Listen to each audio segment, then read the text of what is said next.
ರೈತ ಬಾಂಧವರಿಗೆಲ್ಲ ನಮಸ್ಕಾರ. ಹಾಗೂ ನಮಗೆ ಇಲ್ಲಿ ಒಂದು ಆಪರ್ಚುನಿಟಿ ಕೊಟ್ಟಿರೋ ನ್ಯೂಸ್ ಫಸ್ಟ್ ಅವ್ರಿಗೂ ಭಾಳ ಧನ್ಯವಾದಗಳು. ಶುರು ಮಾಡೋ ಮುಂಚೆ ನನ್ನ ಹೆಸರು ಭರತ್ ಚಿಕ್ಕನಹಳ್ಳಿ ಅಂತ. ನಾನೊಬ್ಬ ರೈತರ ಮಗ. ನಾನು ಓದಿದ್ದು IIT ಖರಗ್ಪುರ್ ಅಂತ. ಅದು ನಮ್ಮ ದೇಶದ ಈಗ ಪ್ರಪಂಚದ ಒಂದು ಅತ್ಯುತ್ತಮವಾದ ತಂತ್ರಜ್ಞಾನದ ಒಂದು ವಿಶ್ವವಿದ್ಯಾಲಯ. ಅಲ್ಲಿಂದ ಸುಮಾರು ಒಂದು 30 ವರ್ಷ ಭಾಳಷ್ಟು ತಂತ್ರಜ್ಞಾನಗಳಲ್ಲಿ ದೇಶ ವಿದೇಶದಲ್ಲಿ ನಾವು ಕೆಲಸ ಮಾಡಿದ್ದು. ಈಗ ಒಂದು 4 ವರ್ಷ ಹಿಂದೆ ನಾವೊಂದು ತಂತ್ರಜ್ಞಾನ ಏನಿದೆ ಅದು ನಮ್ಮ ರೈತರ ತನಕ ಮುಟ್ಟಬೇಕು ಅಂತ ಒಂದು ಪ್ರೇರಣೆ ಆಯಿತು. ಹಾಗಾಗಿ ನಮ್ಮ ಕಂಪ್ನಿ AGKN ಅಂತ ಸ್ಥಾಪನೆ ಆಯಿತು. ನಾವು ಮೊದಲು 2 ವರ್ಷ ರೈತರ ಥರನೇ ಇದ್ದು ವ್ಯವಸಾಯ ಮಾಡಿ ರೈತರಿಗೆ ಏನೊಂದು ಕಷ್ಟ ಬೇನೆಗಳು ಬರ್ತಾ ಇದೆಯೋ ಅದು ಅನುಭವ ಪಟ್ಟು ಆ ಅನುಭವದಿಂದ ನಮ್ಮ ಒಂದು ಪ್ರಾಡಕ್ಟ್ಸ್ ಮಾಡಿರೋದು. ನಮ್ಮ ಗುರಿ ಏನಂದರೆ ವಿಕಸಿತ ರೈತ. ಅಂದರೆ ಪ್ರಧಾನಮಂತ್ರಿ ಮೋದಿಯವರು ಹೇಳ್ತಾರೆ ಅಂತ್ಯೋದಯ ಅಂತ. ನಮ್ಮ ಏನೋ ಒಂದು ತಂತ್ರಜ್ಞಾನ ಇದೆಯೋ ಅದು ನಮ್ಮ ಚಿಕ್ಕ ರೈತರಿಗೂ ಅದು ಮುಟ್ಟಬೇಕು, ಅದರದ್ದೊಂದು ಲಾಭ ಸಿಗಬೇಕು ಅವ್ರಿಗೆ ಅಂತ. ಸೊ ಹಾಗಾಗಿ ನಾವು ಇಸ್ರೋ ಜೊತೆ ಮತ್ತು ನಮ್ಮ ಧಾರವಾಡ ಯೂನಿವರ್ಸಿಟಿಯವ್ರ ಜೊತೆ ಭಾಳಷ್ಟು ಕ್ಲೋಸಾಗಿ ಕೊಲ್ಯಾಬ್ರೇಷನ್ ಮಾಡಿಕೊಂಡು ನಾವು ಕೆಲಸ ಮಾಡ್ತಾಯಿದ್ದೀವಿ. ನಮ್ಮ ಗುರಿ ಏನಂದರೆ ರೈತ ಮತ್ತು ಕೃಷಿ ವ್ಯವಸ್ಥೆಗೆ ಬರೀ ರೈತರಿಗೆ ಒಬ್ಬೇ ಅಲ್ಲ, ಅವ್ರ ಜೊತೆ ಏನೊಂದು ವ್ಯವಸ್ಥೆ ಇದೆ, ಈಕೋಸಿಸ್ಟಮ್ ಅಂತೀವೋ, ಅವರೆಲ್ರಿಗೂ ಬಾಹ್ಯಾಕಾಶದ ತಂತ್ರಜ್ಞಾನ ಇಂದ ಒಂದು ಲಾಭ ಆಗಬೇಕು. ಯಾವ ಥರ ಲಾಭ? ಇಳುವರಿ ಹೆಚ್ಚಾಗಬೇಕು, ದಕ್ಷತೆ ಹೆಚ್ಚಾಗಬೇಕು, ಕಾರ್ಯಾಚರಣೆ ಸುಲಭವಾಗಬೇಕು. ಈ 3 ಉದ್ದೇಶ ನಮ್ಮದು. ಮತ್ತೆ ಹೇಳ್ತೀನಿ, ಇಳುವರಿ ಹೆಚ್ಚಾಗಬೇಕು, ದಕ್ಷತೆ ಹೆಚ್ಚಾಗಬೇಕು ಮತ್ತು 3ನೇದಾಗಿ ಕಾರ್ಯಾಚರಣೆ ಸುಲಭವಾಗಬೇಕು. ಈ 3 ಥರದ್ರಲ್ಲಿ ಈಗಾಗಲೇ ವೇದಿಕೆ ಮೇಲೆ ಎಷ್ಟೊಂದು ಜನ ಬೇರೆ ಥರದಲ್ಲಿ ಇಳುವರಿ ಹೆಂಗೆ ಹೆಚ್ಚಾಗ್ಬೋದು ಅಂತ ಹೇಳಿದರು. ನಮ್ಮ ಉದ್ದೇಶ ಅಂದರೆ ತಂತ್ರಜ್ಞಾನ ಉಪಯೋಗಿಸ್ಕೊಂಡು ನೀವು ಹೆಂಗೆ ಹೆಚ್ಚು ಮಾಡ್ಬೋದು ಅಂತ. ಅದು ಕಾಂಪ್ಲಿಮೆಂಟ್ರಿ, ಎರಡೂ ಬೇರೆ ಥರದಲ್ಲಿ ನಿಮ್ಗೆ ಸಹಾಯ ಮಾಡುತ್ತೆ. ಸೊ ಮೊದಲನೇದಾಗಿ ನಾವು ರೈತರ ಥರ ನಾವೇ ರೈತರಾಗಿದ್ದಾಗ ಮತ್ತು ರೈತರ ಜೊತೆ ಸಂಪರ್ಕ ಮಾಡಿದಾಗ ಹಲವಾರು ಕಷ್ಟಗಳನ್ನು ನೋಡಿದ್ದೀವಿ ರೈತರು ಫೇಸ್ ಮಾಡೋದು. ಅದನ್ನು 1-2 ಉದಾಹರಣೆ ಕೊಡ್ತೀನಿ. ಮೊದಲನೇದಾಗಿ ಕಾಣುವಿಕೆ ತೊಂದರೆ ಸಮಸ್ಯೆ ಅಂತೀನಿ. ಕಾಣುವಿಕೆ ಅಂದರೆ ಈಗ ನಿಮ್ಗೊಂದು 5 ಎಕರೆ ಮೇಲೆ 4 ಎಕರೆ ಮೇಲೆ ಹೊಲ ಇತ್ತು ಅಂದರೆ ಕಬ್ಬು ಒಂದಿಷ್ಟು ಥರ ಬೆಳೆದ ಮೇಲೆ ನಿಮ್ಗೆ ಅಲ್ಲಿ ಏನು ಆಗ್ತಿದೆ ಕಾಣಿಸಲ್ಲ. ನೀವು ಆಚೆ ಇರ್ತೀರಿ, ಈ ಕಡೆಯಿಂದ ನೋಡ್ತೀರಿ, ಎಲೆಗಳೆಲ್ಲ ಚಲೋವಾಗಿ ಹಾರಾಡ್ತಾ ಇರುತ್ತೆ, ಚೆನ್ನಾಗಿದೆ ಅಂದ್ಕೊಳ್ತೀರಿ. ಬಟ್ ಒಳಗಡೆ ಎಲ್ಲಿಂದ ಒಂದು ರೋಗ ಬರ್ತಿದೆ, ಸ್ಟಾರ್ಟ್ ಆಗಿದೆ, ಎಲ್ಲಿ ನಿಮ್ಗೆ ಕುಂಠಿತವಾಗ್ತಿದೆ ಅನ್ನೋದು ನಿಮಗೆ ಗೋಚರ ಆಗಲ್ಲ. ದಿನ ಹೋಗ್ತಿದ್ರು ಗೊತ್ತಾಗಲ್ಲ. ಅದು ಮೊದಲನೇ ಸಮಸ್ಯೆ. ಯಾಕೆಂದರೆ ಅದರಿಂದ ಸುಮಾರು 10-15% ಇಳುವರಿ ಕಮ್ಮಿ ಆಗಿಬಿಡುತ್ತೆ. ಆ ಒಂದು ಸಮಸ್ಯೆ ನಿಮಗೆ ನಿಮ್ಮ ಬರೋ ತನಕ ನಿಮ್ಗೆ ಗೊತ್ತಾಗಲ್ಲ. ಆಮೇಲೆ ಅದು ಪರಿಹಾರ ಶುರು ಮಾಡ್ತೀರಿ. ಅದಕ್ಕೆ ಕಾಣುವಿಕೆ ಪ್ರಾಬ್ಲಮ್ಮು. 2ನೇದು ಅಳತೆ ಪ್ರಾಬ್ಲಮ್ ಅಂತೀನಿ. ಅಳತೆ ಅಂದರೆ ಈಗ ನಮ್ಮದೊಂದು ಉದಾಹರಣೆ ತೊಗೊಳ್ಬೇಕು ಅಂದರೆ ನಾವು ಸ್ಕೂಲ್ನಲ್ಲಿ ಇರ್ತೀವಿ. ಮಕ್ಕಳಿದ್ದಾಗ ಪ್ರತಿ 15 ದಿನಕ್ಕೆ ಒಂದು ಎಕ್ಸಾಮ್ ಕೊಡ್ತಾರೆ, ಒಂದು ಮಾರ್ಕ್ಸ್ ಕೊಡ್ತಾರೆ. ಯಾವ ಮಾರ್ಕ್ಸ್ನಲ್ಲಿ ಕಮ್ಮಿ ಇದೆ ಅಂತ ಗೊತ್ತಾಗುತ್ತೋ ಅದು ನಾವು ತಿದ್ಕೊಳ್ಬೋದು, ಸುಧಾರಣೆ ಮಾಡ್ಕೊಳ್ಬೋದು. ಆದರೆ ನಮ್ಮ ಮಕ್ಕಳತನದಲ್ಲಿ ನೋಡಿ ನಮ್ಗೆ ಏನೂ ಗೊತ್ತಾಗಲ್ಲ. ಹಸಿರು ಕಾಣಿಸ್ತಿರುತ್ತೆ, ನಾವು ಗೊಬ್ಬರ ಹಾಕ್ತೀವಿ, ನೀರು ಕೊಡ್ತೀವಿ, ಎಲ್ಲ ಚೆನ್ನಾಗಿದೆ ಅಂದ್ಕೊಳ್ತೀವಿ. ಕೊನೆಗೆ ಒಂದು ಬೋರ್ಡ್ ಎಕ್ಸಾಮ್ನಲ್ಲಿ ಮಾರ್ಕ್ಸ್ ಕೊಟ್ಟಂಗೆ ನಮಗೊಂದು ಮಾರ್ಕ್ಸ್ ಕೊಟ್ಬಿಡ್ತಾರೆ, 30 ಟನ್ ಬಂತು ಅಂತ. ಈಗ 30 ಟನ್ 35 ಹೆಂಗೆ ಮಾಡ್ಬೋದು? ಎಲ್ಲಿ ಸರಿ ಹೋಗಲಿಲ್ಲ, ತಿದ್ಕೊಳ್ಳೋಕ್ಕೆ ನಮ್ಗೆ ಅವಕಾಶನೇ ಇಲ್ಲ. ನಾವು ಪ್ರತಿ 15 ದಿನಕ್ಕೆ ಅಳತೆ ಮಾಡೋಕ್ಕಾಗ್ತಿದ್ದಿದ್ರೆ ನಾವು ಎಲ್ಲೋ ಒಂದು ಕಡೆ ತಿದ್ಕೊಳ್ಬೋದಿತ್ತೋ ಏನೋ. ನಾವು ಮಾಡಿದಾಗಲೂ ಅದೇ ತೊಂದರೆ ಆಯಿತು. ಇಡೀ ವರ್ಷ ನಾವು ಕಷ್ಟಪಟ್ಟು ಕೊನೆಗೆ ನಮಗೆ ಒಂದು ಕಡೆ 35 ಟನ್ ಬಂತು, ಒಂದು ಕಡೆ 50 ಬಂತು. ಇಲ್ಲಿ ಯಾಕೆ 50 ಬಂತು, ಇಲ್ಲಿ 35 ಬಂತು ನಮ್ಗೆ ಗೊತ್ತಿಲ್ಲ. ಮುಂದಿನ ವರ್ಷ ಮತ್ತೆ ಪ್ರಯತ್ನ ಮಾಡೋದು. ಇಂಗ್ಲೀಷ್ನಲ್ಲಿ ಹೇಳ್ತಾರೆ what cannot be measured can't be improved ಅಂತ. ಅಂದರೆ ನಾವು ಯಾವುದನ್ನು ಅಳತೆ ಮಾಡೋಕ್ಕಾಗಲ್ವೋ ಅದನ್ನು ನಾವು ಇಂಪ್ರೂವ್ ಮಾಡ್ಕೊಳಕ್ಕಾಗಲ್ಲ. ಸೊ ಮೊದಲನೇದಾಗಿ ಮುಖ್ಯವಾಗಿ ನಾವು ಯಾವಾಗ ತಂತ್ರಜ್ಞಾನ ತರ್ತೀವೋ ಎಲ್ಲದನ್ನು ಮೆಷರ್ ಮಾಡೋಕ್ಕಾಗಬೇಕು. ಅಳತೆ ಮಾಡೋ ಪ್ರಾಬ್ಲಮ್ ಅಂತೀವಿ.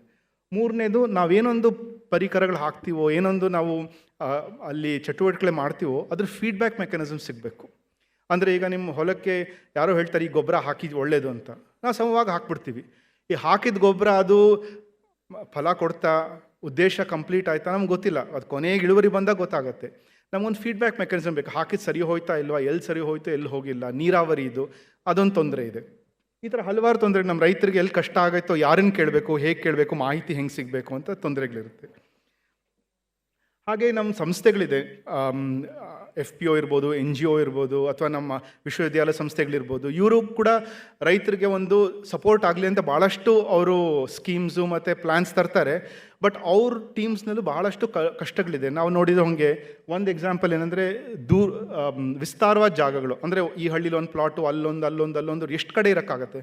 ಅವ್ರಿಗೆ ಒಂದು ಕೇಂದ್ರಿತವಾದ ಒಂದು ಮೇಲ್ವಿಚಾರಣೆ ಮಾಡೋಕ್ಕೆ ಒಂದು ಸೌಲಭ್ಯ ಇರಬೇಕು.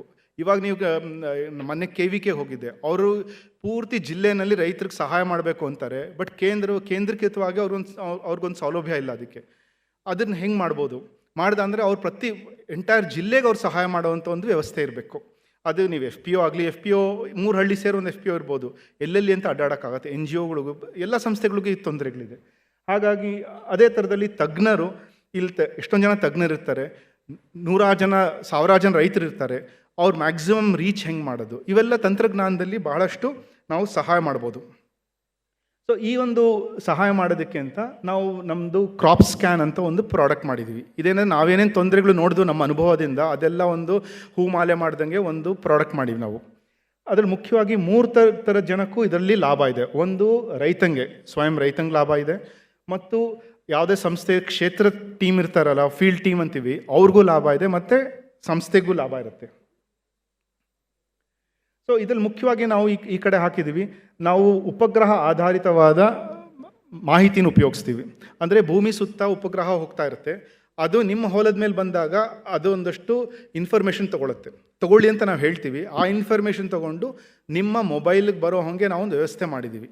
ಸೊ ರೈತರಿಗೆ ಏನಾಗುತ್ತೆ, ಅವ್ರು ಎಲ್ಲಿ ಕೂತಿರ್ತಾರೋ, ಈಗ ನೀವು ಇಲ್ಲಿದ್ದಾಗಲೇ ನೀವು ನಿಮ್ಮ ಹೊಲದಲ್ಲಿ ಏನಾಗ್ತಿದೆ ಅಂತ ಪ್ರತಿ 10 ದಿನಕ್ಕೊಂದ್ಸತಿ ನೋಡ್ತಾ ಇರ್ಬೋದು. ಸೊ ಎಲ್ಲಿ ಸರಿ ಇಲ್ಲ ಅಂತ ಗೊತ್ತಾಗುತ್ತೋ ಅಲ್ಲಿ ನೀವು ಭೇಟಿ ಮಾಡಿದಾಗ ಆ ಒಂದು ನಿಖರವಾದ ಜಾಗಕ್ಕೆ ಹೋಗಿ ಅಲ್ಲಿ ಏನು ತೊಂದರೆ ಆಗಿದೆ ಅಂತ ನೋಡಿಕೊಂಡು ಅದಕ್ಕೇನು ಪರಿಹಾರ ಮಾಡಬೇಕು ಅಂತ ಮಾಡಿದ್ರೆ ಮುಂದಿನ ಚಿತ್ರ ಬರೋಷ್ಟು ಚೆನ್ನಾಗಾಗುತ್ತೆ. ಅದು ನಿಮ್ಗೆ ಹೆಂಗೆ ಕಾಣುತ್ತೆ ಅಂದರೆ ನೋಡಿ, ಈ ಥರ ಒಂದು ಚಿತ್ರಗಳಿದ್ದಂಗಿರುತ್ತೆ. ಇದು ಉಪಗ್ರಹಗಳು ಭೂಮಿ ಸುತ್ತ ಹೋಗ್ತಿರುವಾಗ ನಿಮ್ಮ ಹೊಲದ ಮೇಲೆ ಬಂದಾಗ ತಗೊಳ್ಳುವಂಥ ಒಂದು ಚಿತ್ರ.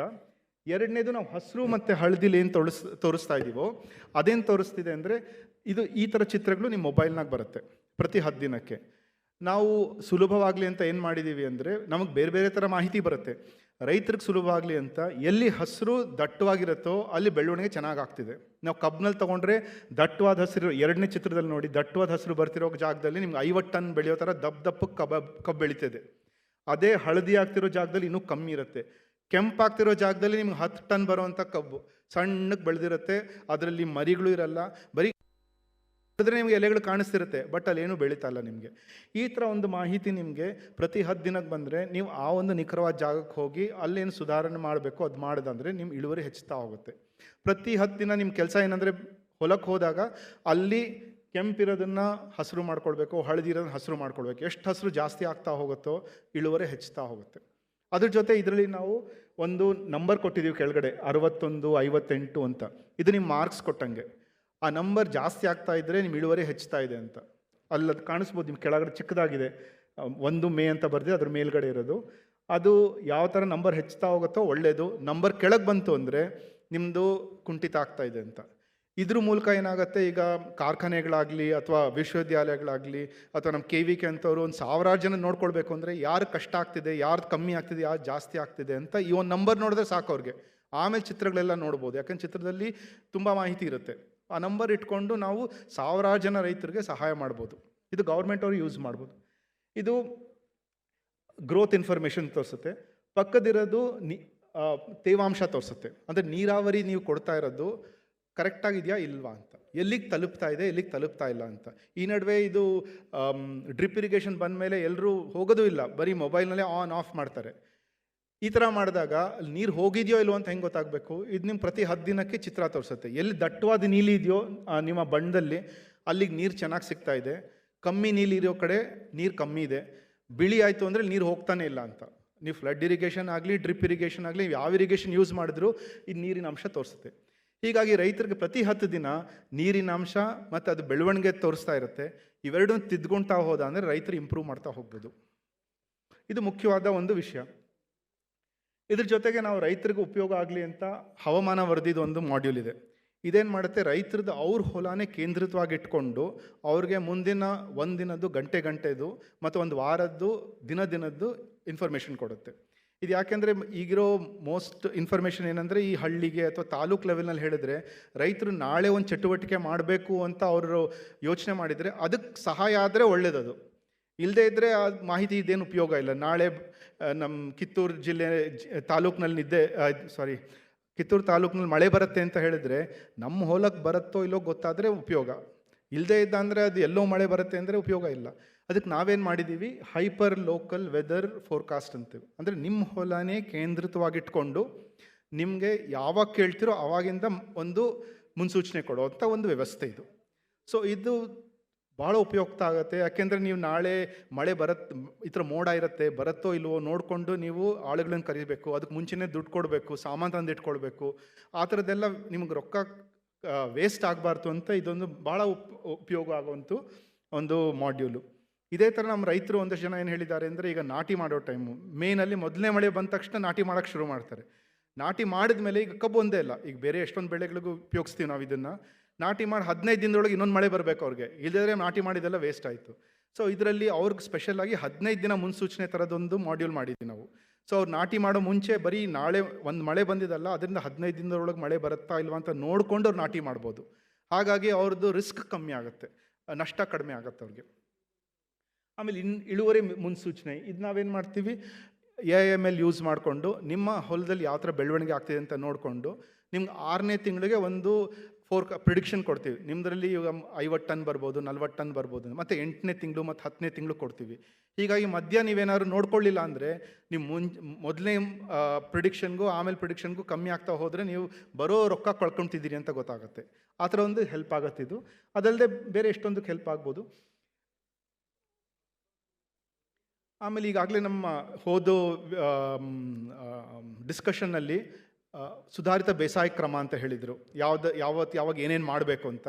ಅದನ್ನು ಒಂದು ಕ್ಯಾಲೆಂಡರ್ ಥರ ಮಾಡ್ಕೊಳ್ಳುವಂಥ ಒಂದು ವ್ಯವಸ್ಥೆ ಇದೆ ನಮ್ಮಲ್ಲಿ.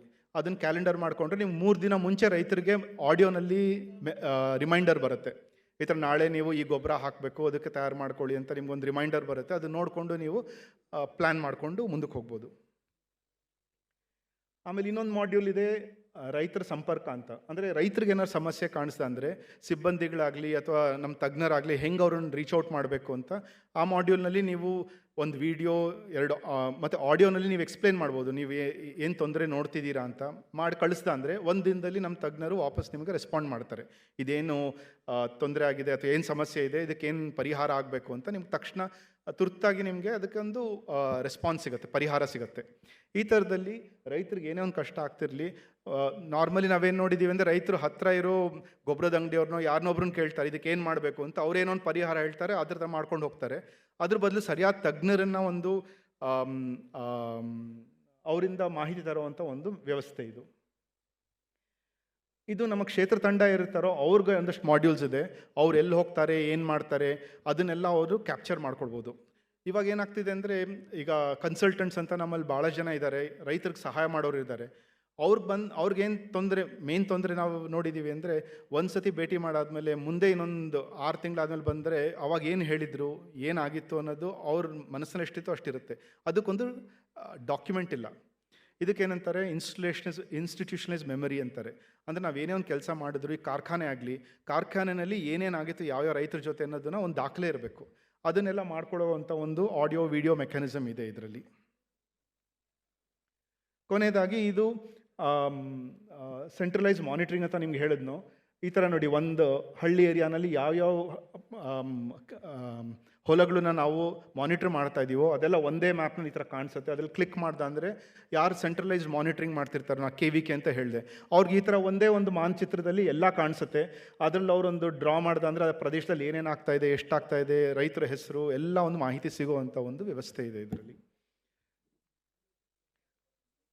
ಸೊ ಸಮರೈಸ್ ಮಾಡಬೇಕು ಅಂದರೆ ಸಂಕ್ಷಿಪ್ತವಾಗಿ, ಈ ಒಂದು ನಮ್ಮ ಉದ್ದೇಶ ಏನಂದರೆ ರೈತರು ಇಳುವರಿ ಹೆಚ್ಚಾಗಬೇಕು, ಆದಾಯ ಹೆಚ್ಚಾಗಬೇಕು, ಅವ್ರಿಗೆ ನಷ್ಟ ಕಮ್ಮಿ ಆಗಬೇಕು, ಖರ್ಚು ಕಮ್ಮಿ ಆಗಬೇಕು ಅಂತ. ಸೊ ನಾವು ಹೆಚ್ಚು ಇಳುವರಿ, ಕಡಿಮೆ ನಷ್ಟ, ವ್ಯರ್ಥ ಕಮ್ಮಿ ಆಗಬೇಕು, ಮತ್ತು ನಿಮ್ಮ ಕಾರ್ಯಾಚರಣೆಯಲ್ಲಿ ಈಸಿ ಆಗಬೇಕು. ನೀವು ದಿನ ಹೊಲಕ್ಕೆ ಹೋಗಿ ಬಂದರೂ ಉಪಯೋಗ ಆಗಲ್ಲ, ಎಲ್ಲಿಗೆ ಹೋಗ್ಬೇಕು, ಏನು ಮಾಡಬೇಕು, ಕಷ್ಟಪಟ್ಟರು ಅದಕ್ಕೊಂದು ಫಲ ಬರಬೇಕು ಅಂತ ಒಂದು ಮೆಕ್ಯಾನಿಸಮ್ ನಾವು ಮಾಡಿದ್ದೀವಿ. ಅವರು ಇವಾಗ ಇಲ್ಲಿಗೆ ಒಂದು ಇನ್ಫಾರ್ಮೇಷನ್ ಆಯಿತು. ಇದು ಮುಂದಕ್ಕೆ ಏನು ಮಾಡ್ತೀವಿ, ನಮ್ಮದೊಂದು ಚಿಕ್ಕ ಡೆಮೋ ಇದೆ. ಇದು ನೀವು ಆ್ಯಕ್ಚುಲಿ ಯೂಸ್ ಮಾಡಿದಾಗ ಹೇಗೆ ಕಾಣಿಸುತ್ತೆ ಅಂತ ನಾವೊಂದು ವಿಡಿಯೋನಲ್ಲಿ ತೋರಿಸ್ತೀವಿ. ಅದ ನಂತರ ನಮ್ಮಲ್ಲಿ ರೈತರಲ್ಲಿ ಸುಮಾರು ಜನ ನಮ್ಮ ಒಂದು ಸ್ಟಾಲ್ ಇತ್ತು ಆಚೆ ಕಡೆ, ಅಲ್ಲಿ ಬಂದು ನಮ್ಮ ಜೊತೆ ಸಂಪರ್ಕ ಮಾಡಿದರು. ಅವರೊಂದು 2-3 ಜನದ ನಾವು ಹೊಲದ ನಕ್ಷೆ ತಗೊಂಡು ಅವ್ರ ಹೊಲದಲ್ಲೇ ಯಾವ ಥರ ಬೆಳವಣಿಗೆ ಆಗಿತ್ತು ಹೋದ ವರ್ಷದಲ್ಲಿ ಅಂತ ಒಂದು ಮಾಡಿದ್ದೀವಿ. ಅದನ್ನು ಡೇಟಾ ತೋರಿಸ್ತೀವಿ ನಿಮಗೆ. ಸೊ ನಿಮ್ಮಲ್ಲಿ ಇಲ್ಲಿ ಇವತ್ತು ಬಂದವ್ರಿಗೆ ಯಾವ ಥರ ಕಾಣಿಸ್ತು ಅಂತ ನಿಮ್ಗೆ ನೋಡಿದಂದರೆ ನಿಮಗೊಂದು ಐಡಿಯಾ ಬರುತ್ತೆ ಯಾವ ಥರ ಪ್ರಾಡಕ್ಟ್ ವರ್ಕ್ ಆಗುತ್ತೆ ಅಂತ. ಸೊ ಇವಾಗೊಂದು ಡೆಮೋ ನೋಡೋಣ. ಅದಾದಮೇಲೆ ಏನಾದ್ರು ಕ್ವೆಶನ್ಸ್ ಇರುತ್ತೆ ತಗೊಳ್ತೀನಿ. ನಮಸ್ತೆ. ಈ ವಿಡಿಯೋದಲ್ಲಿ ನಾವು ಕ್ರಾಪ್ ಸ್ಕ್ಯಾನ್ನ ಕಾರ್ಯರೂಪವನ್ನು ಸಂಕ್ಷಿಪ್ತವಾಗಿ ಪ್ರದರ್ಶಿಸುತ್ತೇವೆ. ತಂತ್ರಜ್ಞಾನದ ಮೂಲಕ ಇಳುವರಿಯ ಹೆಚ್ಚುವಿಕೆ. ಮೊದಲ ಹಂತವು ಸ್ಕ್ಯಾನ್ ಮಾಡಬೇಕಾದ ಹೊಲದ ಗಡಿಗಳನ್ನು ಗುರುತಿಸುವುದು. ಕ್ರಾಪ್ ಸ್ಕ್ಯಾನ್ ಹೊಲದ ಗಡಿಗಳನ್ನು ಗುರುತಿಸಲು 2 ಆಯ್ಕೆಗಳನ್ನು ಒದಗಿಸುತ್ತದೆ. ಮೊದಲನೆಯ ಆಯ್ಕೆ ಮೊಬೈಲ್ನ ಪರದೆಯ ಮೇಲೆ ಹೊಲದ ಅಂಚುಗಳನ್ನು ಗುರುತಿಸುವುದು ಮತ್ತು ಎರಡನೆಯ ಆಯ್ಕೆ ಹೊಲದ ಗಡಿಯಲ್ಲಿ ನಡೆದು ಗುರುತಿಸುವುದು. ಈ ಎರಡರಲ್ಲಿ ಯಾವ ಆಯ್ಕೆಯನ್ನಾದರೂ ಬಳಸಬಹುದು. ಹೊಲದ ಗಡಿಗಳನ್ನು ಒಮ್ಮೆ ಗುರುತಿಸಿದ ನಂತರ ವ್ಯಾಪ್ತಿಯ ಪ್ರದೇಶವನ್ನು ಸ್ವಯಂ ಕ್ರಾಪ್ ಸ್ಕ್ಯಾನ್ ಲೆಕ್ಕ ಮಾಡಿ ತೋರಿಸುತ್ತದೆ. ತದನಂತರ ನೋಂದಣಿಯನ್ನು ಸಕ್ರಿಯಗೊಳಿಸಲು ಅಪ್ಲೋಡ್ ಮಾಡಬಹುದು. ಎರಡನೇ ಹಂತವು ರೈತ ಮತ್ತು ಮ್ಯಾಪ್ ಮಾಡಿದ ಹೊಲವನ್ನು ನೋಂದಾಯಿಸುವುದು. ಈ ಹಂತದಲ್ಲಿ ರೈತರ ವಿವರಗಳು ಮತ್ತು ಬೆಳೆಯ ವಿವರಗಳನ್ನು ಭರ್ತಿ ಮಾಡಿಸುವ ಕಾರ್ಯಗಳು ಮತ್ತು ಮೊದಲು ಮಾಡಿದ ಹೊಲದ ನಕ್ಷೆಯನ್ನು ಇಲ್ಲಿ ಲಿಂಕ್ ಮಾಡುವುದು. ರೈತರ ಹೆಸರು, ಫೋನ್ ಸಂಖ್ಯೆ, ಇಮೇಲ್, ಬೆಳೆ ವೈವಿಧ್ಯ, ನೆಟ್ಟ ದಿನಾಂಕ, ನಾಟಿ ವಿಧ ಇತ್ಯಾದಿ ಮಾಹಿತಿಯನ್ನು ದಾಖಲೆ ಮಾಡುವುದು. ಮೂರನೇ ಹಂತವು ಚಂದಾದಾರಿಕೆಯನ್ನು ಸಕ್ರಿಯಗೊಳಿಸಲು QR ಕೋಡ್ ಮೂಲಕ ಚಂದಾ ಮೊತ್ತವನ್ನು ಪಾವತಿ ಮಾಡುವುದು.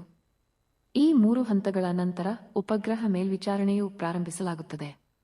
ರೈತರು ಈಗ ಪ್ರತಿ 10 ರಿಂದ 15 ದಿನಗಳಿಗೊಮ್ಮೆ ನಿಯಮಿತವಾಗಿ ತಮ್ಮ ಹೊಲದ ಉಪಗ್ರಹ ಸ್ಕ್ಯಾನ್ ಚಿತ್ರಗಳನ್ನು ವೀಕ್ಷಿಸಲು ಪ್ರಾರಂಭಿಸಬಹುದು. ಬನ್ನಿ ಒಂದು ಉದಾಹರಣೆಯನ್ನು ನೋಡೋಣ. ಈ ಕಬ್ಬಿನ ಹೊಲ ಉತ್ತರ ಕರ್ನಾಟಕದ ಕಲಬುರಗಿ ಪಟ್ಟಣದ ಬಳಿ ಇದ್ದು ಸುಮಾರು 9 ಎಕರೆಗಳಷ್ಟು ವಿಸ್ತಾರವಾಗಿದೆ. ಹೊಲದ ಉಪಗ್ರಹ ಸ್ಕ್ಯಾನ್ ಚಿತ್ರವು ಹೀಗೆ ಕಾಣಿಸಿಕೊಳ್ಳುತ್ತದೆ. ಇದರ ಕೆಲವು ವಿವರಗಳನ್ನು ನೋಡೋಣ ಬನ್ನಿ. ಈ ಉಪಗ್ರಹ ಸ್ಕ್ಯಾನ್ ಚಿತ್ರವು ಏಪ್ರಿಲ್ 11 ರಂದು. ಆಗ ಬೆಳೆಯ ವಯಸ್ಸು ಕೇವಲ 2 ತಿಂಗಳು. ಇನ್ನೂ ಸಾಕಷ್ಟು ಮಣ್ಣು ಗೋಚರಿಸುತ್ತಿರುವುದರಿಂದ ಬಹಳಷ್ಟು ಕೆಂಪು ಬಣ್ಣವು ಕಾಣಿಸಿಕೊಳ್ಳುತ್ತಿದೆ. ನಾವು ಅತ್ಯಂತ ಅರ್ಥಗರ್ಭಿತ ಬಣ್ಣದ ಕೋಡಿಂಗ್ ಸ್ಕೀಮ್ ಅನ್ನು ಬಳಸಿದ್ದೇವೆ. ಇಲ್ಲಿ ಹಸಿರು ಬಣ್ಣ ಆರೋಗ್ಯಕರ ಬೆಳವಣಿಗೆಯನ್ನು ಸೂಚಿಸುತ್ತದೆ, ತಿಳಿ ಹಸಿರು ಮತ್ತು ಹಳದಿ ಮಧ್ಯಮ ಬೆಳವಣಿಗೆಯನ್ನು ಸೂಚಿಸುತ್ತದೆ ಮತ್ತು ಕೆಂಪು ಅತ್ಯಂತ ಕಳಪೆ ಬೆಳವಣಿಗೆ ಅಥವಾ ಬರೀ ಮಣ್ಣನ್ನು ಸೂಚಿಸುತ್ತದೆ. ಆದ್ದರಿಂದ ಬೆಳೆಯ ಈ ಹಂತದಲ್ಲಿ ಸಾಕಷ್ಟು ಕೆಂಪು ಬಣ್ಣವು ಕಂಡುಬಂದಿರುವುದು ನಮಗೆ ಆಶ್ಚರ್ಯಕರವಲ್ಲ. ಗಮನಿಸಿ, ಈ ಆರಂಭಿಕ ಹಂತದಲ್ಲಿಯೂ ಸಹ ತುಲನಾತ್ಮಕವಾಗಿ ಹೆಚ್ಚು ಫಲವತ್ತಾದ ಪ್ರದೇಶಗಳಿವೆ. ಅವುಗಳು ತಿಳಿ ಹಸಿರು ತೇಪೆಗಳಾಗಿ ಸ್ಪಷ್ಟವಾಗಿ ಕಂಡುಬರುತ್ತಿವೆ. ಇಡೀ ಹೊಲದ ನಡುವಿಕೆಯು ಒಂದೇ ಸಮಯದಲ್ಲಿ ನಡೆದಿದ್ದರೂ ಮತ್ತು ನೀರಾವರಿ ಒಂದೇ ತರಹ ಆಗಿದ್ದರೂ ಈ ಹಸಿರು ತೇಪೆಗಳು ಉತ್ತಮ ಬೆಳವಣಿಗೆಯನ್ನು ತೋರಿ ಉತ್ತಮ ಮಣ್ಣಿನ ಫಲವತ್ತತೆಯನ್ನು ಪ್ರತಿಬಿಂಬಿಸುತ್ತಿವೆ. ಮತ್ತೊಂದು ಕಡೆ ಆಳವಾದ ಕೆಂಪು ಬಣ್ಣದಲ್ಲಿ ನಿಜವಾಗಿಯೂ ಕಳಪೆಯಾಗಿರುವ ಪ್ರದೇಶಗಳಿವೆ. ಇದು ದೀರ್ಘಾವಧಿಯ ಕ್ರಿಯೆಗಳ ಅಗತ್ಯವನ್ನು ಸೂಚಿಸುತ್ತದೆ. ಈ ತರಹ ಆರಂಭಿಕ ಹಂತದಲ್ಲಿಯೇ ಹೊಲದೊಳಗೆ ಫಲವತ್ತತೆಯ ವಿತರಣೆಯನ್ನು ತಿಳಿದುಕೊಳ್ಳುವುದರಿಂದ ರೈತರಿಗೆ ಬಹಳ ಅಮೂಲ್ಯವಾದ ಒಳನೋಟ ಲಭಿಸುತ್ತದೆ. ರೈತರಿಗೆ ಅಗತ್ಯವಾದ ಸರಿಪಡಿಸುವ ಕ್ರಮಗಳನ್ನು ತೆಗೆದುಕೊಳ್ಳಲು ಮತ್ತು ಇಳುವರಿಯನ್ನು ಹೆಚ್ಚಿಸಲು ಅವಕಾಶವನ್ನು ನೀಡುತ್ತದೆ. ಈಗ ಎರಡನೇ ಉಪಗ್ರಹ ಚಿತ್ರ ನೋಡೋಣ. ಅದು 10 ದಿನಗಳ ನಂತರವಾದದ್ದು. ಇಲ್ಲಿ ಸ್ವಲ್ಪ ವ್ಯತ್ಯಾಸ ಮಾತ್ರ ಕಾಣಬಹುದು, ಆದರೆ ಹೆಚ್ಚು ಫಲವತ್ತಾದ ಪ್ರದೇಶಗಳು ಹಿಂದಿನಂತೆಯೇ ಇವೆ. ಇಲ್ಲಿ ದಯವಿಟ್ಟು ಗಮನಿಸಿ, ವಾಸ್ತವದಲ್ಲಿ ಬೆಳೆಯು ಕಣ್ಣಿಗೆ ಹಸಿರು ಬಣ್ಣವಾಗಿಯೇ ಕಾಣುತ್ತದೆ, ಆದರೆ ಅದರ ಬೆಳವಣಿಗೆಯು ನಿಜವಾಗಿಯೂ ಪ್ರಭಾವ ಬೀರಿದೆ. ಆದ್ದರಿಂದ ಕಾಳಜಿಯನ್ನು ತೆಗೆದುಕೊಳ್ಳದಿದ್ದರೆ ಅಲ್ಲಿಯ ಬೆಳೆಯು ಕುಂಠಿತವಾಗುತ್ತದೆ ಅಥವಾ ಕಬ್ಬಿನ ದಪ್ಪವು ಕಡಿಮೆಯಾಗುತ್ತದೆ. ರೈತರಲ್ಲಿ ತುರ್ತು ಪ್ರಜ್ಞೆಯನ್ನು ತರಲು ನಿರ್ದಿಷ್ಟ ಬಣ್ಣದ ಕೋಡಿಂಗ್ ನೀಡಲಾಗಿದೆ. ಮುಂದಿನ ಚಿತ್ರವು ಮತ್ತೆ 10 ದಿನಗಳ ನಂತರವಾದದ್ದು. ಈ ಚಿತ್ರ ಒಟ್ಟಾರೆ ಬೆಳವಣಿಗೆಯಲ್ಲಿ ಗಮನಾರ್ಹ ಹೆಚ್ಚಳವನ್ನು ತೋರಿಸುತ್ತದೆ. ಈ ಪ್ರವೃತ್ತಿ ಮುಂದುವರಿದರೆ ರೈತನು ಪ್ರತಿ ಎಕರೆಗೆ 60 ಟನ್ ಇಳುವರಿಯನ್ನು ಗುರಿಪಡಿಸಿದರೆ ಕಡು ಹಸಿರು ಪ್ರದೇಶಗಳು ಅವನಿಗೆ 60 ಟನ್ಗಳನ್ನು ತರಬಹುದು ಎಂದು ನಾವು ಇಲ್ಲಿ ಮುನ್ಸೂಚಿಸಬಹುದು. ಆದಾಗ್ಯೂ ತಿಳಿ ಹಸಿರು ಮತ್ತು ಹಳದಿ ಪ್ರದೇಶಗಳಲ್ಲಿ ಸುಮಾರು 30 ರಿಂದ 35 ಟನ್ಗಳಷ್ಟು ಮತ್ತು ಕೆಂಪು ಪ್ರದೇಶಗಳು ಎಕರೆಗೆ ಸುಮಾರು 10 ಟನ್ಗಳಷ್ಟು ಮಾತ್ರ ಪಡೆಯಬಹುದು. ಆದ್ದರಿಂದ ಸರಾಸರಿ ಎಕರೆಗೆ ಸುಮಾರು 30 ಟನ್ಗಳಿಗೆ ಕುಸಿಯುತ್ತದೆ. ರೈತರಿಗೆ ಈ ರೀತಿ ಉಪಗ್ರಹ ಚಿತ್ರಗಳು ಇಳುವರಿ ಪ್ರಭಾವದ ಬಗ್ಗೆ ಬಹಳ ಮೌಲ್ಯಯುತವಾದ, ನಿಖರವಾದ, ಸ್ಪಷ್ಟವಾದ ಮತ್ತು ಮುಂಚಿನ ಎಚ್ಚರಿಕೆಯ ಒಳನೋಟಗಳನ್ನು ಒದಗಿಸುತ್ತವೆ. ರೈತರು ಈ ಹಂತದಲ್ಲಿಯೇ ಸರಿಪಡಿಸುವ ಕ್ರಮಗಳನ್ನು ತ್ವರಿತವಾಗಿ ಮತ್ತು ಶ್ರದ್ಧೆಯಿಂದ ತೆಗೆದುಕೊಂಡರೆ ಹಳದಿಗಳು ಹಸಿರು ಬಣ್ಣಕ್ಕೆ ತಿರುಗಿದರೆ ಸುಮಾರು 40 ಟನ್ ಸಿಗಬಹುದು ಮತ್ತು ಕೆಂಪುಗಳು ಹಳದಿ ಬಣ್ಣಕ್ಕೆ ತಿರುಗಿದರೆ ಸುಮಾರು 20 ರಿಂದ 30 ಟನ್ ಸಿಗಬಹುದು. ಒಟ್ಟಾರೆ ಇಳುವರಿ ಸರಾಸರಿ 40 ಟನ್ಗಳಷ್ಟು ಲಭಿಸಬಹುದು. ಇದು ಪ್ರತಿ ಎಕರೆಗೆ ಸುಮಾರು 7 ರಿಂದ 10 ಟನ್ಗಳಷ್ಟು ಮಹತ್ತರವಾದ ಇಳುವರಿಯ ಹೆಚ್ಚುವಿಕೆ. ಮುಂದಿನ ಚಿತ್ರವು 15 ದಿನಗಳ ನಂತರವಾದದ್ದು. ಇದು ಉತ್ತಮ ಒಟ್ಟಾರೆ ಬೆಳವಣಿಗೆಯ ಅಭಿವೃದ್ಧಿಯನ್ನು ತೋರಿಸುತ್ತದೆ ಹಾಗೂ ಇಳುವರಿಯ ವಿತರಣೆಯು ಫಲವತ್ತತೆಯ ಅನುಗುಣವಾಗಿ ವೃದ್ಧಿಯಾಗುತ್ತಿದೆ. ಈ ರೀತಿಯಲ್ಲಿ ಕ್ರಾಪ್ ಸ್ಕ್ಯಾನ್ ರೈತರಿಗೆ ನಿಯಮಿತವಾಗಿ ಚಿತ್ರಗಳನ್ನು ಕಲ್ಪಿಸಿ ಅವರು ತಮ್ಮ ಕ್ಷೇತ್ರವನ್ನು ಅಧ್ಯಯನ ಮಾಡಲು, ಸಮಸ್ಯೆಯ ಪ್ರದೇಶಗಳನ್ನು ಪ್ರತ್ಯೇಕಿಸಲು, ಸರಿಪಡಿಸುವ ಕ್ರಮಗಳನ್ನು ತೆಗೆದುಕೊಳ್ಳಲು ಮತ್ತು ಅವರ ಕ್ರಿಯೆಗಳ ಪರಿಣಾಮಕಾರಿತ್ವವನ್ನು ಪರಿಶೀಲಿಸಲು ಅನುವು ಮಾಡಿಕೊಡುತ್ತದೆ. ಇದರಿಂದಾಗಿ ಅವರ ಒಟ್ಟಾರೆ ಇಳುವರಿ ಮತ್ತು ಆದಾಯವನ್ನು ಹೆಚ್ಚಿಸುತ್ತದೆ. ಹೆಚ್ಚಿನ ಮಾಹಿತಿಗಾಗಿ ಮತ್ತು ತಾಂತ್ರಿಕ ಹೊಂದಾಣಿಕೆಗಾಗಿ ಕೆಳಗಿನಂತೆ ನೀವು ನಮ್ಮನ್ನು ಸಂಪರ್ಕಿಸಬಹುದು. ಧನ್ಯವಾದ. ಧನ್ಯವಾದ. ಈ ವಿಡಿಯೋನಲ್ಲಿ ನೋಡಿದಂಗೆ ಇನ್ನೊಂದು ಪಾಯಿಂಟ್ ನಾನು ಹೇಳೋದು ಮರ್ತೋಗಿದ್ದೆ. ರೈತರು ಈಗ ಹಿಂದಿನ ಟಾಪಿಕ್ನಲ್ಲಿ ಡಿಸ್ಕಸ್ ಮಾಡಿದಾಗ ಮಣ್ಣಿನ ಪರೀಕ್ಷೆ ಮಾಡಿಸಿ ಅಂದರು. ನಾವು ಒಂದೇನು ನೋಡಿದ್ದೀವಿ, ನಾವು ಟ್ರೈ ಮಾಡಿದಾಗ ನಾವು ಹೊಲದಲ್ಲಿ ನಾರ್ಮಲ್ ಪರೀಕ್ಷೆ ಮಾಡೋದು ಹೇಗೆ ಅಂದರೆ ಎಲ್ಲ ಕಡೆಯೂ ಸ್ವಲ್ಪ ಸ್ವಲ್ಪ ತೊಗೊಂಡು ಮಿಕ್ಸ್ ಮಾಡಿ ಆ್ಯಾವ್ರೇಜ್ ಮಾಡಿ ಕೊಡಿ ಅಂತ ಹೇಳ್ತಾರೆ. ಆದರೆ ನೀವು ನೋಡ್ದಂಗೆ ಹೊಲದಲ್ಲಿ ಎಲ್ಲ ಕಡೆಯೂ ಒಂದೇ ಥರ ಬೆಳವಣಿಗೆ ಆಗಲ್ಲ. ಒಂದು ಕಡೆ ಚೆನ್ನಾಗಿರೋ ಜಾಗ ಇದೆ, ಒಂದು ಕಡೆ ಚೆನ್ನಾಗಿಲ್ಲದಿರೋ ಜಾಗ ಇದೆ. ನೀವು ಯಾವಾಗ ತೊಗೊಂಡು ಹೊಲದಲ್ಲಿ ಎಲ್ಲದನ್ನು ಮಿಕ್ಸ್ ಮಾಡ್ತಿರೋ ಆ್ಯಾವ್ರೇಜ್ ಆಗಿಬಿಡುತ್ತೆ. ಸೊ ಆವಾಗ ನಿಮ್ಗೆ ಒಂದು ಕರೆಕ್ಟಾಗಿರೋ ಇನ್ಫಾರ್ಮೇಷನ್ ಸಿಗೋಲ್ಲ. ನೀವು ಟೆಸ್ಟ್ ಮಾಡಿಸಿದ್ರು ಆ ಒಂದು ಜಾಗದಲ್ಲಿ ಎಲ್ಲಿ ನೀವೊಂದು ಕರೆಕ್ಷನ್ ಮಾಡಬೇಕು ಅಂತಿರುತ್ತೋ ಅದು ಮಾಹಿತಿ ಸರಿಯಾಗಿ ಸಿಗೋಲ್ಲ. ಅದಕ್ಕೆ ನಾವು ರೈತರಿಗೆ ಏನು ಹೇಳ್ತೀವಿ ಅಂದರೆ, ಇದನ್ನು ಯೂಸ್ ಮಾಡಿದಾಗ ನಿಮಗೆ ನಿಮ್ಮ ಹೊಲದಲ್ಲಿ ಎಲ್ಲಿ ಬೆಳವಣಿಗೆ ಸರಿಯಾಗಿ ಆಗ್ತಿಲ್ಲ ಅಂತ ಗೊತ್ತಾಗುತ್ತೆ.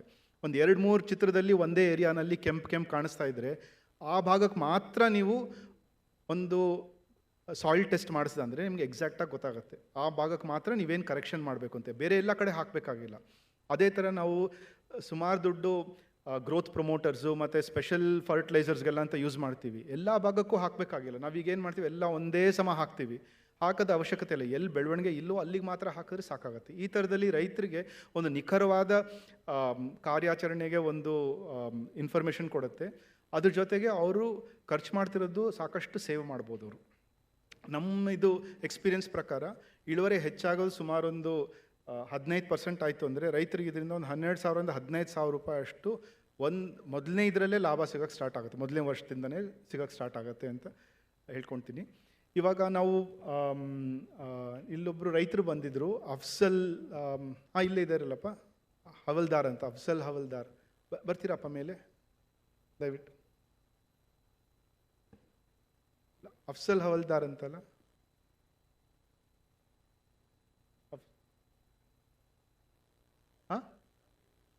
ಅಫ್ಸಲ್ ಹವಲ್ದಾರ್ ಅಂತ ಅವರೊಬ್ಬರು, ಕರೆಕ್ಟ್ ಅಲ್ಲ?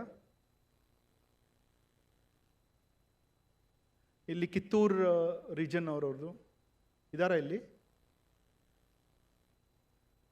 ಹೊರಗಿರ್ಬೋದು, ಬರಕ್ಕೆ ಹೇಳಿದ್ವಿ. ಇಲ್ಲಿ ಸ್ಕ್ರೀನ್ ಮೇಲೆ ತರ್ತೀರಪ್ಪ ಅವ್ರದ್ದು ಚಿತ್ರ ಹೇಗಿದೆ ಅಂತ.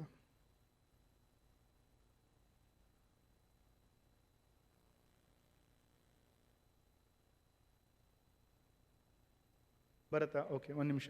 ಸೊ ನಾವೇನು ಮಾಡಿದ್ವಿ ಅಂದರೆ, ಇಲ್ಲಿ ಬಂದಿರೋ ಸುಮಾರು ಜನದ್ದು ಅವ್ರ ಹೊಲ ಎಲ್ಲಿ ಬರುತ್ತೆ ಅಂತ ಗೂಗಲ್ ಮ್ಯಾಪ್ನಲ್ಲಿ ನಮ್ಮ ನಕ್ಷೆ ಕೊಟ್ಟರು. ನಕ್ಷೆ ಕೊಟ್ಟಿದ್ದು ಒಂದು ಅರ್ಧ ಗಂಟೆನಲ್ಲಿ ನಾವು ನಮ್ಮ ಸರ್ವರಿಂದ ಮಾನಚಿತ್ರದಿಂದ ಅಂದರೆ ಇವಾಗ ನಡೀತಿರೋದು ತೆಗೆದಿದ್ದೀವಿ. ಹೋದ ವರ್ಷದ್ದು, ಅದ್ರ ಹಿಂದಿನ ವರ್ಷದ್ದು ಮಾಹಿತಿ ತೊಗೊಂಡು ಅವ್ರ ಬೆಳವಣಿಗೆ ಅವಾಗ ಹೇಗಾಗಿತ್ತು, ಯಾಕೆಂದರೆ ಕಟಾವ್ ಆಗಿದೆ, ಅವ್ರಿಗೆ ಗೊತ್ತು ಎಲ್ಲಿ ಚೆನ್ನಾಗಿ ಬೆಳೆದಿತ್ತು ಎಲ್ಲಿ ಬೆಳೆದಿಲ್ಲ ಅಂತ. ಆ ಮಾಹಿತಿ ಅವ್ರಿಗೆ ತೋರಿಸಿದ್ವಿ ನಾವು, ನಿಮ್ಮದು ಸರಿ ಇದೆಯಾ ಇಲ್ವಾ ಅಂತ. ಅದನ್ನೇ ಎಲ್ಲರ ಮುಂದೆ ಒಂದ್ಸತಿ ತೋರಿಸೋಣ ಅಂತ ನಮ್ಮ ಉದ್ದೇಶ. ಈಗ ಅವರೇನೋ ಅದು ಕಳಿಸ್ತಾ ಇದ್ದಾರೆ, ಅದನ್ನು ಸರಿ ಮಾಡ್ತಾ ಇದ್ದಾರೆ ಸಿಸ್ಟಮ್ನಲ್ಲಿ. ಇಲ್ಲಿ ಬರೋ ಹಂಗೇನೋ ಮಾಡ್ತಾ ಇದ್ದಾರೆ, ಅದು ಏನೋ ತೊಂದರೆ ಆಗ್ತಾ ಇದೆ ಅವ್ರಿಗೆ. ದಯವಿಟ್ಟು ಆಚೆ ಕಡೆ ಯಾರೋ ನೋಡ್ತೀರಾ, ಅವ್ರು ಅಫ್ಸಲ್ ಅಂತ ಯಾರೋ ಇದ್ದಾರಾ ಅಲ್ಲಿ ಅಂತ, ಕಿತ್ತೂರು ಕಡೆಯವರು?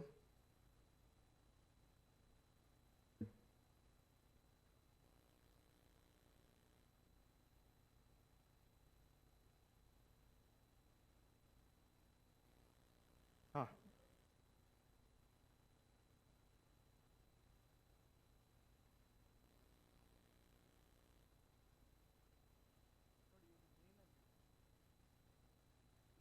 ಹಾಂ,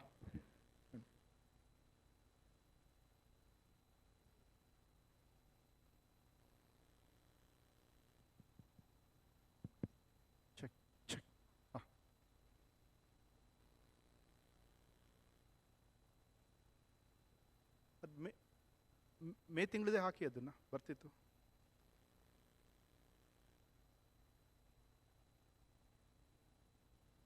ತಂತ್ರಜ್ಞಾನ ಅಂತ ಹೇಳಿದ್ರೆ ಈ ಥರ ಟೆಕ್ನಾಲಜಿ ಪ್ರಾಬ್ಲಮ್ ಅಂದರೆ ತುಂಬ ಎಂಬ್ಯಾರಸ್ ಆಗುತ್ತೆ.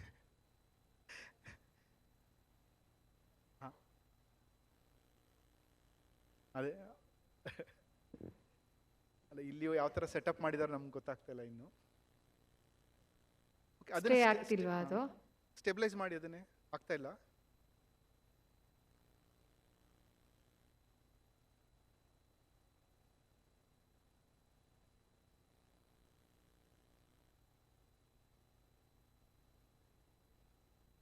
ಇದೇ ಕಾಣ್ತಾ ಇದೆಯಾ? ಓ, ಮತ್ತೆ ಇಲ್ಲಿಂದ ಇಲ್ಲೇ ಹೇಳ್ತೀನಿ. Best sir. ಈ ಕಡೆ ಕಾಣಿಸ್ತಾ ಇದೆ ಅನ್ಸುತ್ತೆ. ಓಕೆ, ನಾನು ಕೆಳಗೆ ಬರ್ತೀನಿ ಒಂದು ನಿಮಿಷ. ಓಕೆ.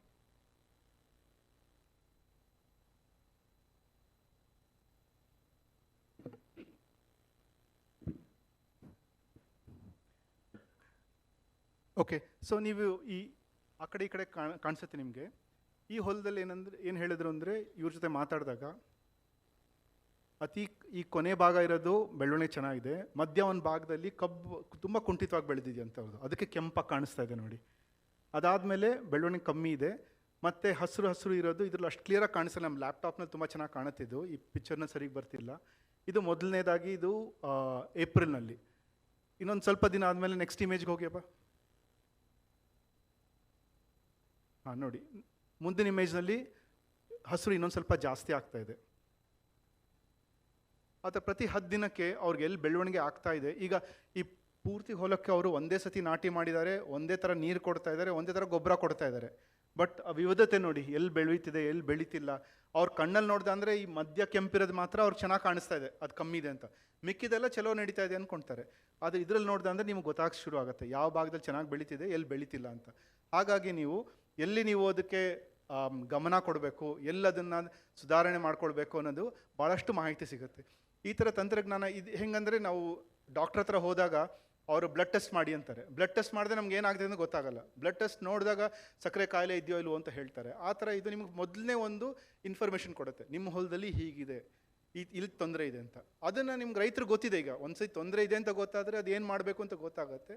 ಅಕಸ್ಮಾತ್ ಗೊತ್ತಾಗಲಿಲ್ಲ ಅಂದರೆ ನಮ್ಮ ತಜ್ಞರಿದ್ದಾರೆ, ಅಲ್ಲೇ ವಿಡಿಯೋ ಆಡಿಯೋ ಕಳಿಸ್ದ ಅಂದರೆ ನಾವು ಒಂದು ದಿನದಲ್ಲಿ ಪರಿಹಾರ ಏನು ಅಂತ ಹೇಳ್ತೇವೆ. ಈ ಥರದಲ್ಲಿ ರೈತರಿಗೆ ಅವ್ರು ಎಲ್ಲಿ ತೊಂದರೆ ಇದೆ ಅಂತ ನೋಡಿಕೊಂಡು ಪರಿಹಾರ ಕೊಟ್ಟು ಅದರಿಂದ ಇಳುವರಿ ಹೆಚ್ಚಿಸ್ಬೋದು, ಮತ್ತು ಅವ್ರದ್ದು ಒಂದು ಖರ್ಚನ್ನ ಕಮ್ಮಿ ಮಾಡುವಂಥ ವ್ಯವಸ್ಥೆ ನಮ್ಮದು. ನಮಗೆ ಒಂದು ಹಾಂ ಸರ್,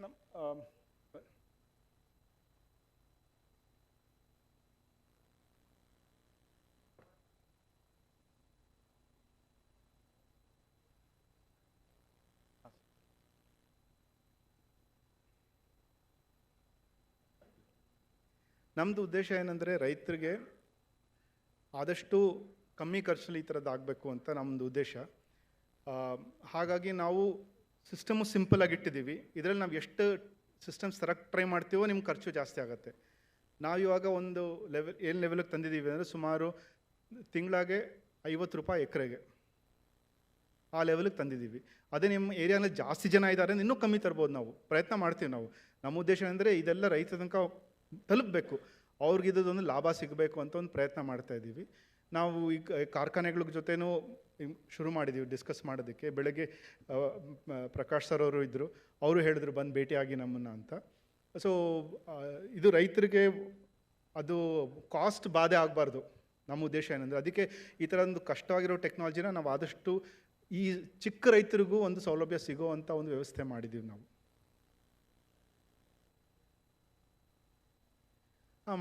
ಖಂಡಿತ ಮಾಡ್ಕೊಳ್ಳೋ ಒಂದು ಪ್ರಯತ್ನ ಇದೆ.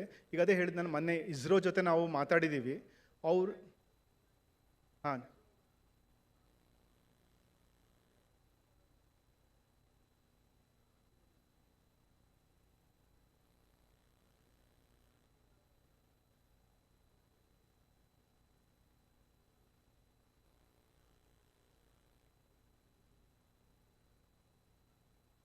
ಖಂಡಿತ ನಿಮ್ಮ ಬೆಂಬಲ ಸಿಕ್ತು ಅಂದರೆ ಮಾಡ್ಬೋದು. ನಾವು ಡಿಪಾರ್ಟ್ಮೆಂಟ್ ಮೂಲಕ ಎಲ್ಲ ಮಾತಾಡಿದ್ದೀವಿ, ಯೂನಿವರ್ಸಿಟಿ ಮೂಲಕನೂ ಮಾತಾಡಿದ್ದೀವಿ. ಒಂದೊಂದೇ ಹಂತದ ಮೇಲೆ ಹೋಗ್ತಾ ಇದ್ದೀವಿ. ನಿಮ್ಮ ಮೂಲಕ ಒಂದು ಇದನ್ನು ರೆಪ್ರೆಸೆಂಟೇಷನ್ ಕೊಡ್ಬೋದು ಅಂದರೆ ಅವ್ರ ಕಡೆನೂ ಸಹಾಯ ಸಿಗುತ್ತೆ. ಅವ್ರದ್ದು ಎಷ್ಟೊಂದು ಸ್ಕೀಮ್ಸ್ ಎಲ್ಲ ಇದೆ.